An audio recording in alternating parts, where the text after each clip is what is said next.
afternoon, South Africa. Welcome to Afternoon Express. Thank you so much for choosing to spend your afternoon with us. Today we focus on a very serious issue among South African youth. I'm talking about bullying and the psychological effects it has on young people. A study conducted in 2015 assessed the state of bullying amongst grade 5 learners in 50 different countries, and it concluded that South Africa has the highest rate of bullying at that age group.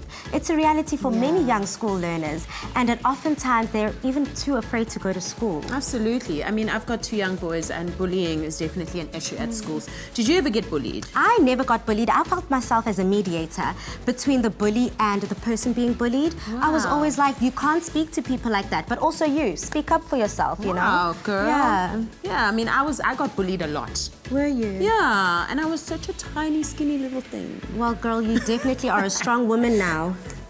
Joining us on the couch is an inspiring young man by the name of Lelo Mofokeng. At the age of only 8 years old, he's published a book called How I Survived Bullying, which shares his experience and how he overcame it. Plus, we have the chairperson of the South African Depression and Anxiety Group here to give us some insight into the statistics and what we can do about it.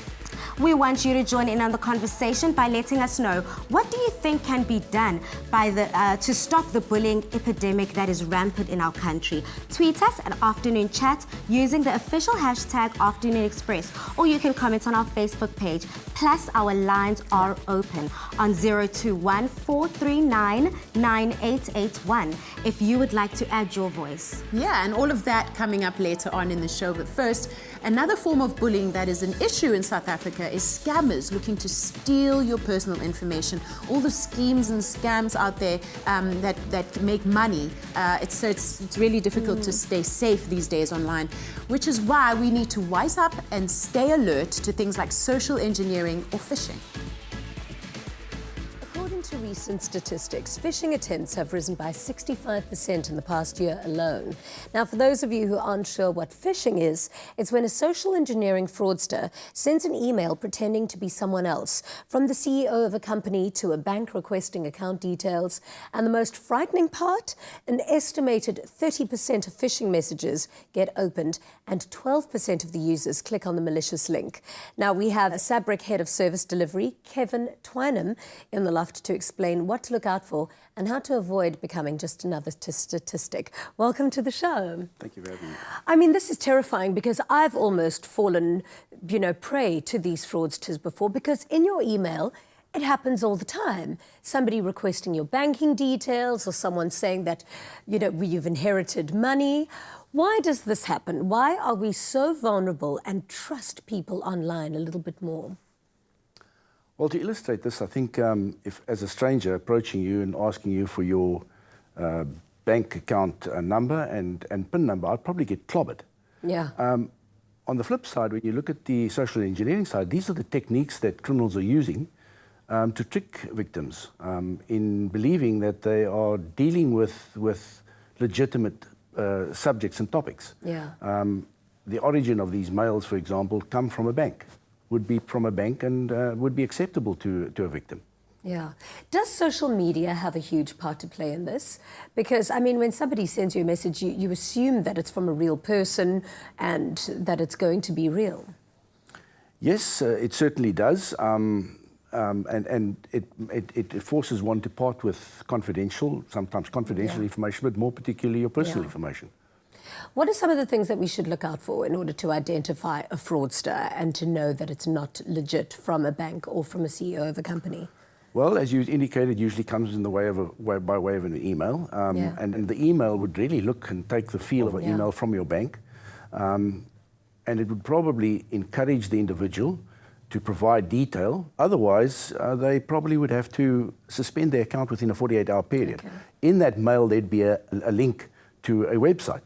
And 90% of the time, they'd click on that because they'd like to provide their detail, trusting that it's legitimate.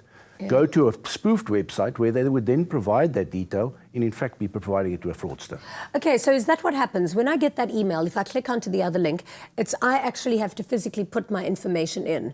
It's not just going to kind of get access to my computer without me giving it any authority. Correct. You would be providing the information, but really thinking that you are dealing with your bank. Okay.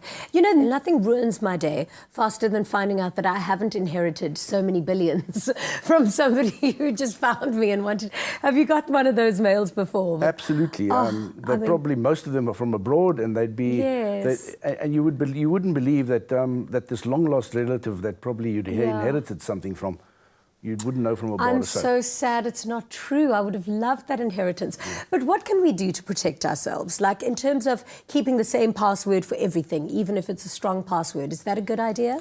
Absolutely not.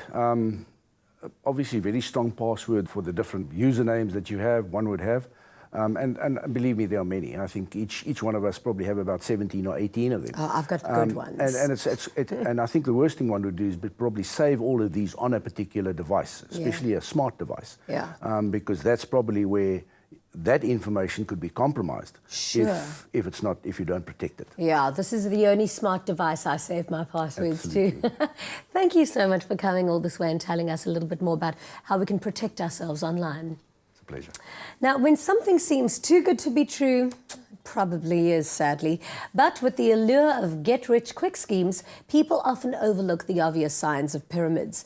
Tune in next week when we chat to Sabric Head of Relationship Management, Susan Potgieter, to find out how to identify and avoid them altogether.